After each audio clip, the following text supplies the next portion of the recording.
लाडकी बहीण योजनेचा हप्ता मिळण्यास सुरुवात झालेली आहे। रक्षाबंधन सणापूर्वीच पैसे खात्यामध्ये जमा होण्यास सुरुवात झालेली आहे। मुख्यमंत्री माझी लाडकी बहीण योजनेच्या लाभार्थी महिलांच्या खात्यात जुलै महिन्याच्या हप्त्याचे 1,500 रुपये जमा होण्यास सुरुवात झाली आहे। या योजनेच्या पात्र लाभार्थी महिलांकडून जुलै महिन्याच्या हप्त्याची वाट पाहिली जात होती। त्यांना 1,500 रुपये जमा होण्यास सुरुवात झाल्यानं लाडक्या बहिणींना मोठा दिलासा मिळालेला आहे। रक्षाबंधनाचं हे गिफ्ट म्हणावं लागणार आहे। मुख्यमंत्री माझी लाडकी बहीण योजनेच्या जुलै महिन्याच्या हप्त्याचे 1,500 रुपये रक्षाबंधन सणापूर्वीच खात्यामध्ये जमा होण्यास सुरुवात झाली आहे। लाडक्या बहिणींच्या खात्यात पुढचे 2 ते 3 दिवसात निधी जमा होणार आहे। पात्र लाडक्या बहिणींच्या खात्यात जुलै महिन्याचा सन्मान निधी जमा होणार आहे। रक्षाबंधनाच्या पार्श्वभूमीवर सन्मान निधी दिला जाणार असल्याची माहिती महिला आणि बालविकास मंत्री अदिती तटकरे यांनी दिली आहे। निधी वितरणाची प्रक्रिया आजपासून सुरू केली जाईल। मुख्यमंत्री माझी लाडकी बहीण योजनेची दमदार वाटचाल यापुढे अशीच सुरू राहणार असल्याचा विश्वासही अदिती तटकरे यांनी व्यक्त केला आहे।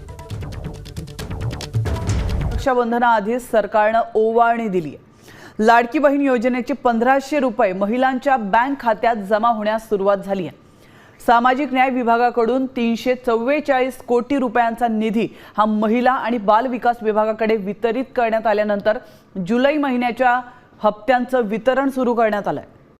लाडकी बहीण संदर्भात एक महत्त्वाची बातमी, योजनेचा हप्ता जमा व्हायला सुरुवात झालेली आहे। केवायसी पूर्ण झालेल्या महिलांनाच हप्ता यायला सुरुवात झाली आहे। महिलांच्या खात्यामध्ये पैसे जमा झाल्यामुळे सध्या आनंदाचं वातावरण आहे। लाडक्या बहीण योजनेमध्ये आता लाडक्या बहिणींना आणखी निधी वाढवून मिळणार का याकडे लक्ष असणार आहे। पंतप्रधान आर्थिक सल्लागार समितीनं तशी शिफारस केली आहे। योजनेची रक्कम महागाईनुसार वाढवा अशी शिफारस केली आहे। योजनेचं मूल्यमापन करून त्यामध्ये बदल करण्याच्या सूचना केलेल्या आहेत। महागाई वाढत चालली आहे, बदलत्या कौटुंबिक गरजाही आहेत आणि थेट बँक खात्यामध्ये जमा होणारी सध्याची 1,500 रुपयांची रक्कम पुरेशी आहे का नाही हे तपासण्यासाठी योजनेचं मूल्यमापन करावं आणि त्यानुसार बदल केले जावेत असा हा सूर होता।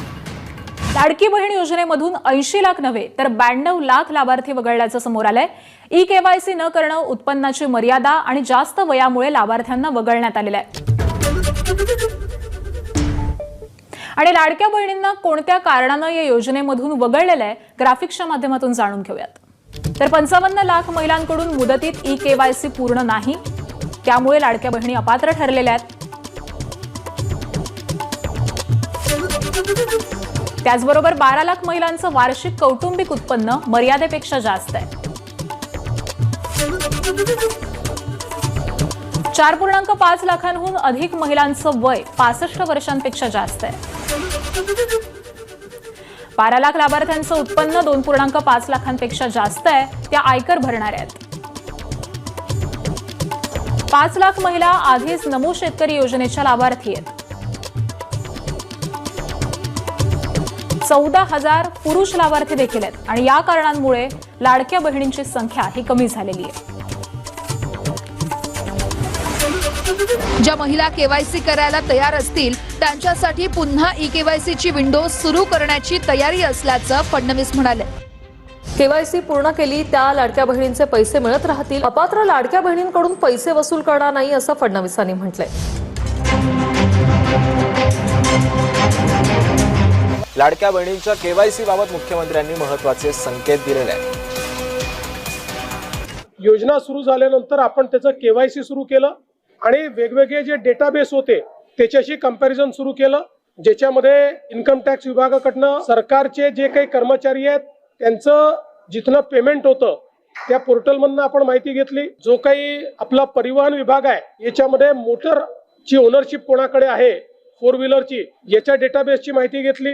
रेशन कार्ड याच्या डेटाबेसची माहिती घेतली आणि ही सगळी माहिती आपण ज्यावेळेस कोलेक्ट केली त्यावेळी असं लक्षात आलं की 5 लाख लोक असे आहेत ज्यांच्या घरी सरकारी नोकरी आहे। 14,000 तर पुरुषच निघाले।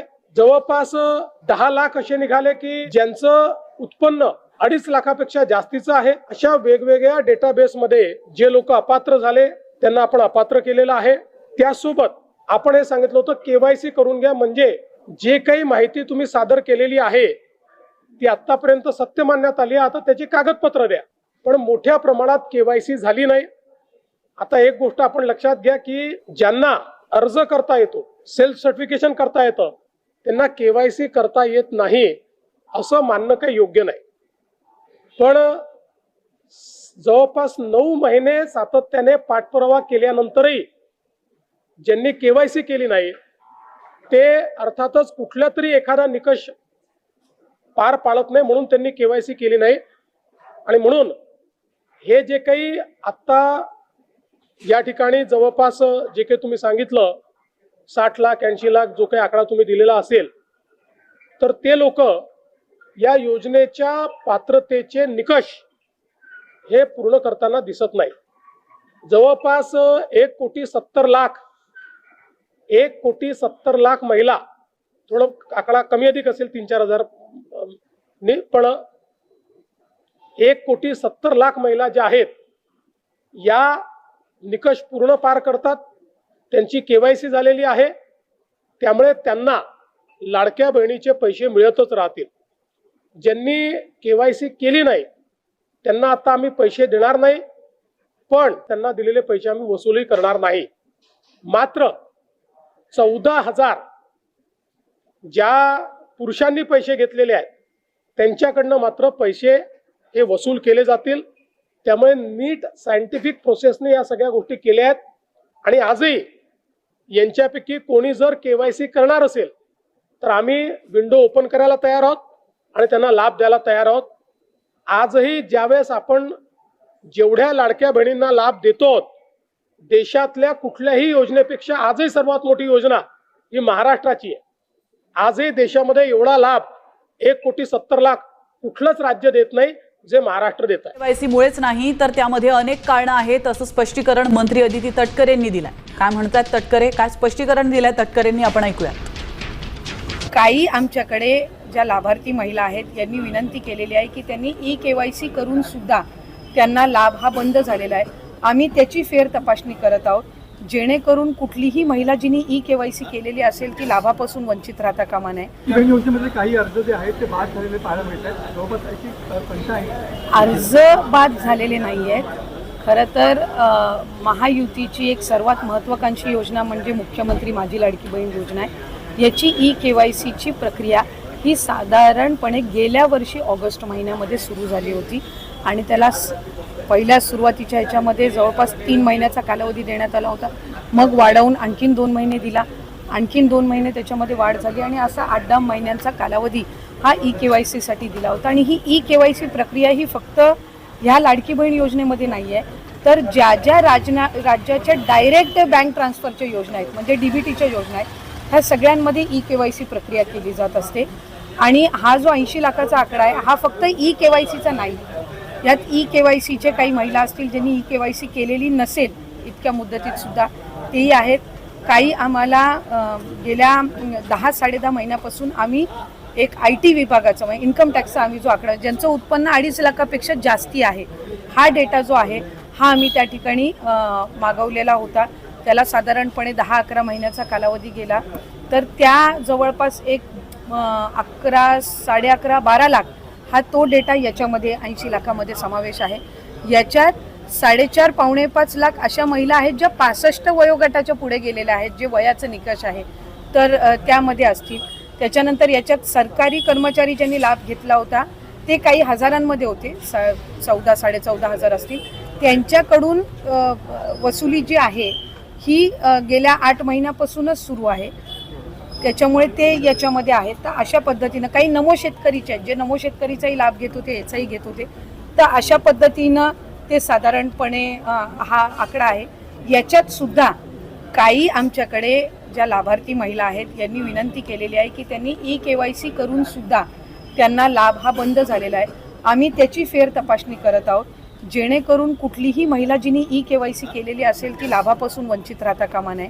त्याच्यामुळे राज्याचे मुख्यमंत्री देवेंद्र फडणवीस साहेब, एकनाथजी शिंदे साहेब, आदरणीय सुनेत्रा काकी असतील, मंत्रिमंडळ असेल, याच्यानी आपण ती ज्यांनी ई-केवायसी केलेली आहे पण त्यांचा कदाचित काही कारणास्तव टेक्निकल अडचणीमुळे लाभ बंद झाला असेल ती आम्ही करतोय.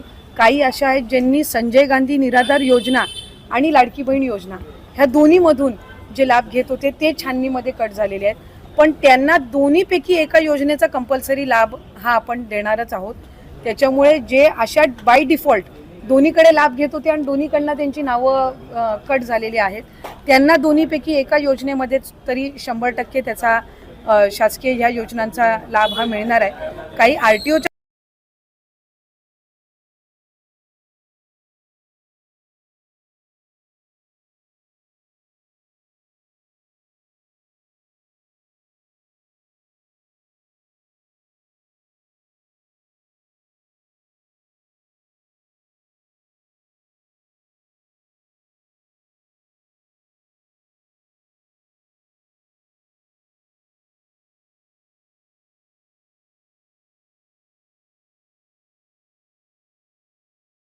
तुमच्या खात्यामध्ये 1500 रुपये जमा झालेत की नाही कमेंट बॉक्समध्ये कमेंट करून नक्की सांगा. हप्त्याचं वितरण सुरू झालेलं आहे. प्रत्येक वेळेमध्ये या ठिकाणी हप्ता जो आहे तो लेट होताना दिसतो.